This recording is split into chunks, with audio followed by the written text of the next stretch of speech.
Si Rodolfo Vera Quezon Sr. o higit na kilala ng buong sambayan ng Pilipino bilang si Dolphy ay hindi lamang nag-iwan ng isang hindi mapapantayang legasiya sa industriya ng telebisyon at pelikula, kundi nag-iwan din siya ng isang napakalaki at makulay na pamilya. Sa likod ng kanyang mga dekalibreng pagpapatawa at mga klasikong karakter tulad ni John Poruntong at Kevin Cosme, si Dolphy ay naging ama sa 18 anak mula sa 6 na magkakaibang kabiyak. Sa kabila ng pagiging komplikado ng kanilang family tree, hinangaan si Dolphy sa kanyang paninindigan na kilalanin, mahalin at suportahan ang lahat ng kanyang mga anak nang walang pinapanigan na naging dahilan upang manatili silang buo at magkakasama hanggang sa kanyang huling hininga.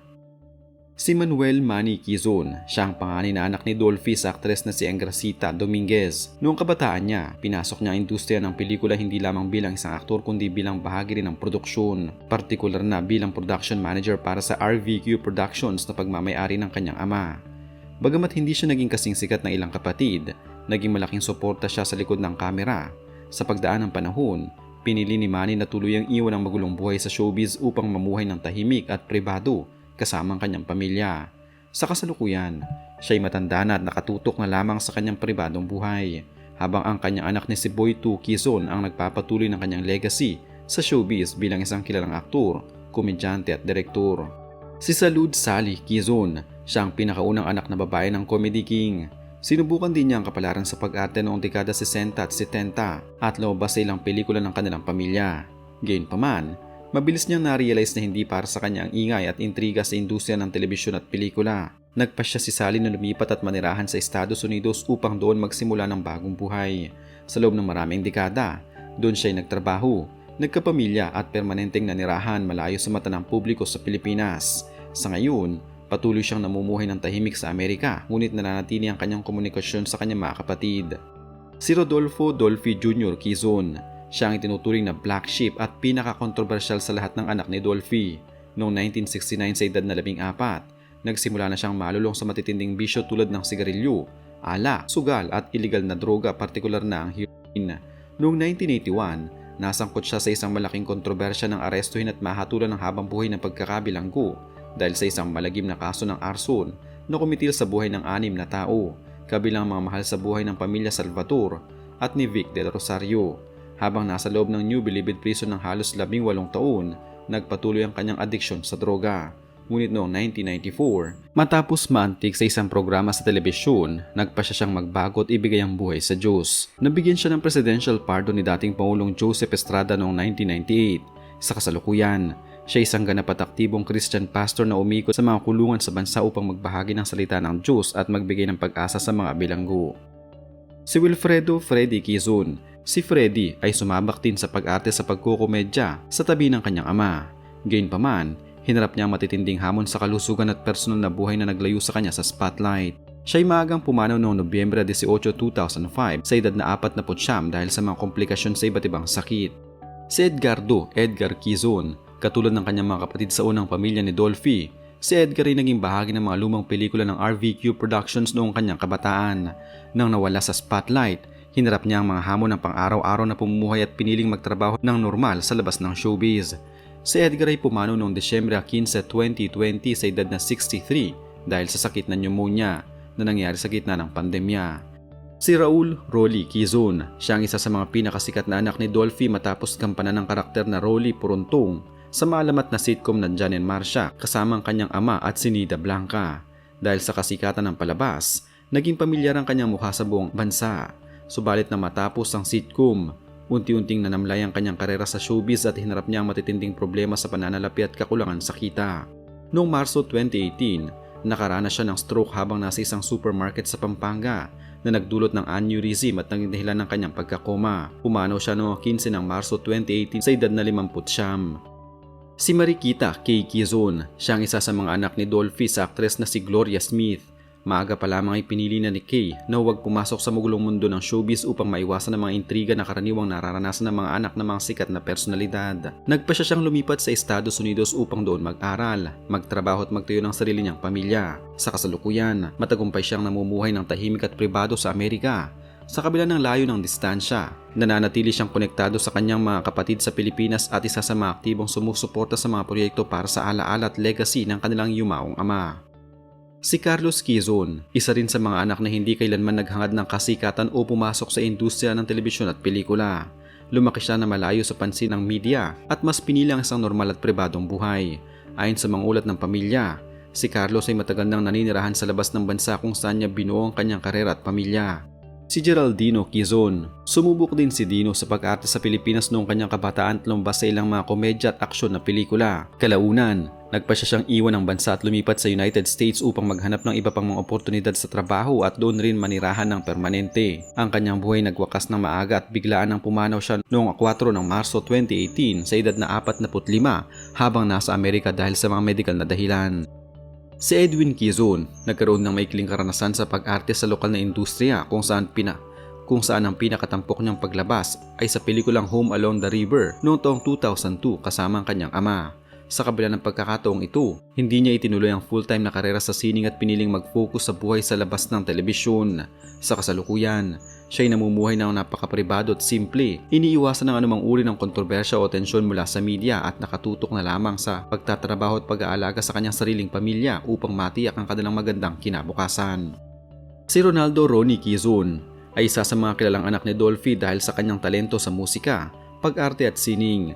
Bukod sa pagiging aktor sa mga indie films at telebisyon, siya ay isang mahusay na musikero at madalas na tumatayong tagapagsalita o representative ng pamilya Quezon pagdating sa mga legal at sining na usapin ukol sa kanilang ama. Bagamat hindi siya nakaligtas sa mga karaniwang intriga sa showbiz, hinarap niya ito ng profesional. Sa kasalukuyan, patuloy siyang aktibo sa paglikha ng musika at sining sa Pilipinas habang pinamumunuan ng iba't ibang aktibidad na naglalayong panatilihing buhay ang alaala ng Comedy King para sa mga susunod na henerasyon. Si Enrico Eric Quezon, siya ang itinuturing na isa sa mga pinakamatagumpay, matalino at iginagalang na anak ni Dolphy sa industriya ng showbiz.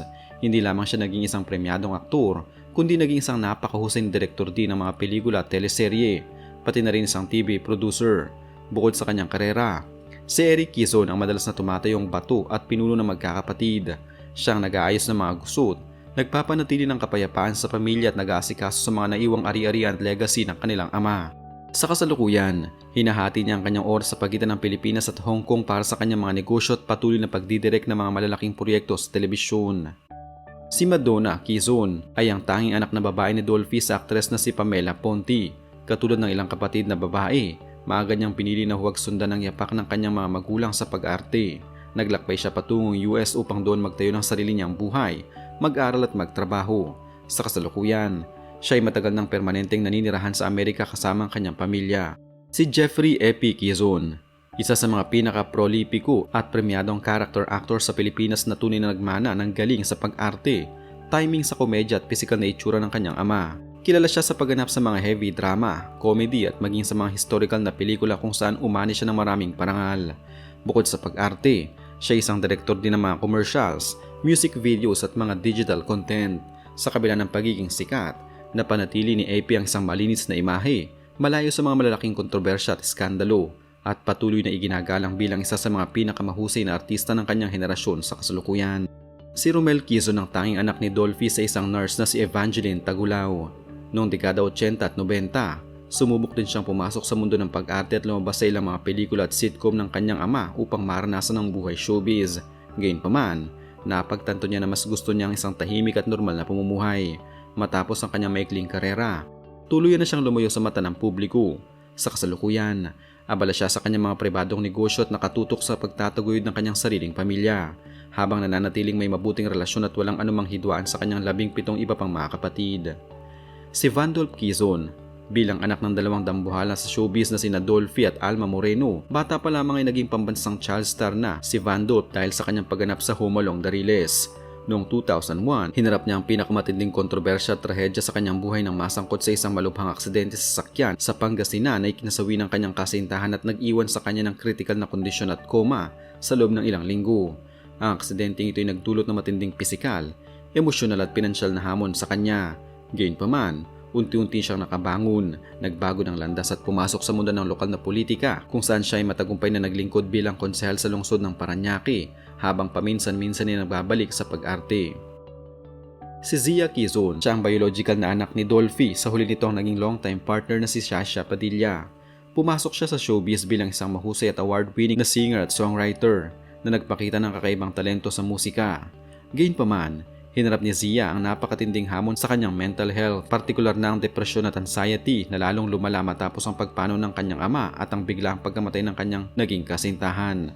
Dahil sa mga personal na trahedyang ito, nagpasya siyang tuluyang lumayo sa ingay ng industriya at spotlight upang mag-focus sa kanyang pagpapagaling at kalusugan.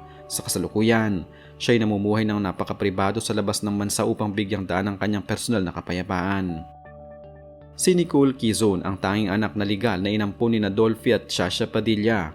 Dahil siyang nag-iisang anak na may legal na estado ng pag-ampun sa ilalim ng batas, nagkaroon ng mga haka-haka at talakayan ng publiko ukol sa usapin ng mana at hatian ng yaman noong pumanaw ang Comedy King. Sa kabila namang usap-usapan, pinatunayan ng pamilya Quezon na walang naganap na away o hidwaan dahil maayos nang naresolba ang lahat sa tulong ni Eric Quezon. Si Nicole hindi kailanman nagka-interes na pumasok sa showbiz at pinili ang mamuhay ng napaka-pribado.